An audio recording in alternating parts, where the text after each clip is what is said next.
Bah, écoutez, donc nous sommes une belle rencontre avec Sophie. Avec Sophie qui est préparatrice mentale. Alors ça c'est très important.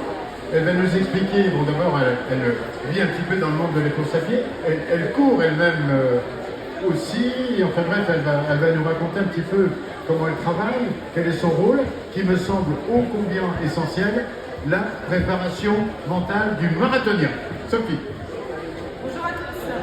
Vous avez pu me voir sur 3 vidéos sur le réseau social du marathon. Je sensibilise en fait à toute la portée mentale. C'est important. Vous avez suivi pendant des mois une préparation physique. Mais comme on dit toujours, le marathon il se commence avec les jambes et il se termine avec la tête.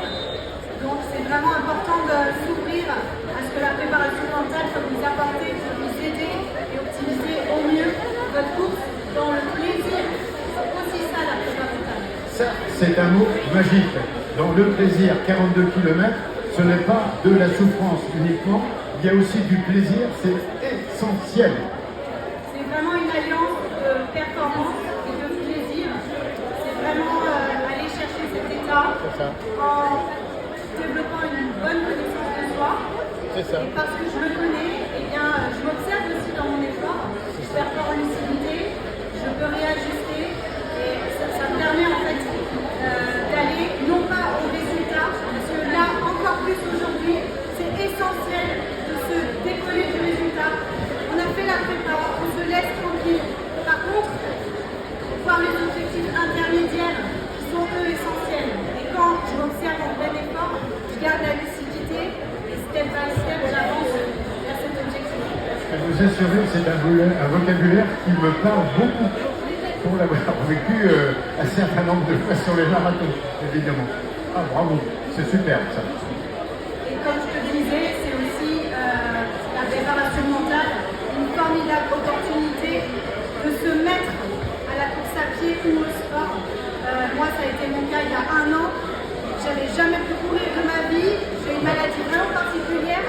Et demain, je prendrai le départ pour le 10 km. Et c'est grâce à la prépa mentale, à ce que j'ai pu intégrer, à ce que je transmets aujourd'hui aux personnes que j'accompagne, pas seulement dans le sport d'ailleurs.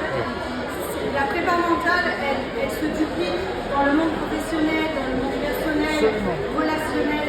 Et c'est une très grande richesse de connaissance de soi et de développement pour vraiment se sentir bien aligné. Bien sûr, c'est un vocabulaire qui me parle énormément. Je partage complètement ce vocabulaire. Alors, dans le métier, bien sûr, je vais continuer, mais dans mon boulot, ça m'a énormément aidé. Et donc, la ténacité, la pugnacité, le courage, la persévérance, tout ça, on le retrouve aussi sur les marathons. Il y a le sens profond et je dis souvent le marathon c'est bien plus qu'une course. Il y a une dimension symbolique. On n'est pas là juste parce qu'on a envie de courir. On est là peut-être en lien avec une personne qui nous accompagne, en lien avec une maladie qu'on a envie de dépasser, en lien avec une maladie qu'on a déjà traversée et dont on a envie de se remettre, une grossesse. Chacun en fait a son challenge au-delà de simplement courir. Il y a une symbolique énorme et ce qui me bouleverse, c'est toujours de voir à quel point le sport est porteur d'émotions. La prépa mentale, elle va aussi permettre de duper le cerveau en allant chercher l'émotion en soi. C'est essentiel. Ça me parle beaucoup. Je partage complètement. Ah oui, vraiment, moi je suis d'accord avec vous. Le vocabulaire, je l'apprécie beaucoup parce que c'est exactement ça. Pardon. Oui, donc voilà, effectivement, c'est une belle rencontre. Je suis ravi de vous rencontrer.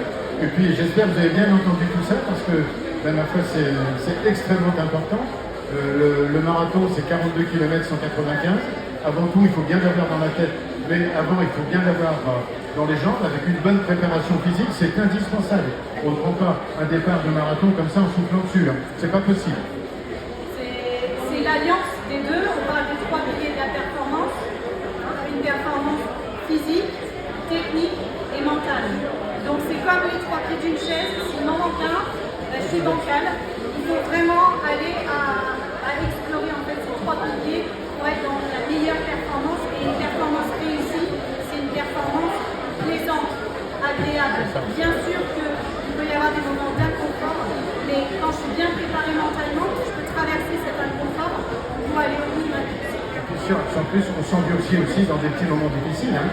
Ça aide à bien vivre aussi. Hein. C'est incroyable ce qu'on peut apprendre de soi en se mettant à courir. Il y a le dépassement, il y a...